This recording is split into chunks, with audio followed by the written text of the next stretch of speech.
თავისით იღება კარები, დაუშვი. აიყურეთ. აჩვენეთ.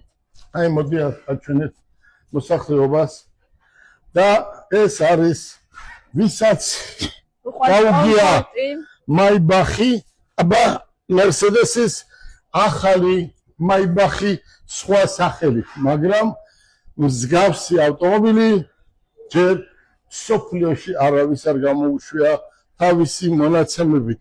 ამას აქ აგერ ცალკე თავისი ერთი მობილური გევს, მეორე მხარეს კიდევ თავისი მობილური გევს და ეს არის მე არ ვიცი, აი ავტომობილს, რომელსაც ყველაფერი თვითონ გააჩნია. ერთ ავტომობილს 4 მობილური მოყვება, შენ წარმოიდგინე. და ეს არის ბიზნეს კლასის ავტომობილი. და ამის ფასი რა არის? და ამის ფასი თბილისამდე იქნება რამდენი? წარმოიდგინე, ამის ფასი თბილისამდე იქნება $30,000. ეს არის გიბრიდი. მოდი წავედით. ეს ყველა მიცის ახლა BYD 3, 4, 5, 6, 7, 8, 9. ვინმეს თუ BYD-ები დაინტერესებს, ჩვენ ყველა ნაირი BYD-ები ყავს.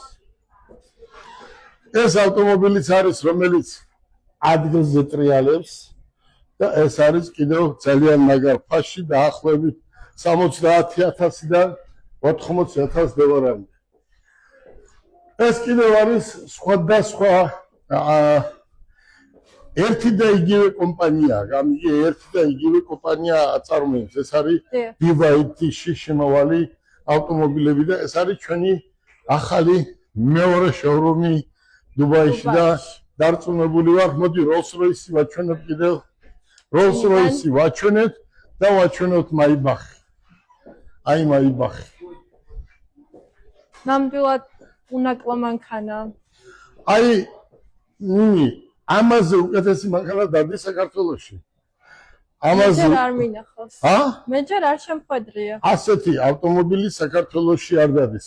მოდი, შენ კარგი გოგო ხარ, აქ იმიტომ ხარ, რომ განათლებას აქვს ყოველთვის ფასი. გაუნათლებელი ადამიანი ვერც მანქანას იყიდის და ვერც გაყიდის, იმიტომ რომ ეს არის ექსპორტი. ექსპორტზე უნდა გაიყიდოს აქედან ავტომობილები. აქედან საქართველოში უნდა გაიყიდოს. ჩათვალე ჩვენი საწყობი არის აქ და ჩვენ დუბაიში უფრო მაგრად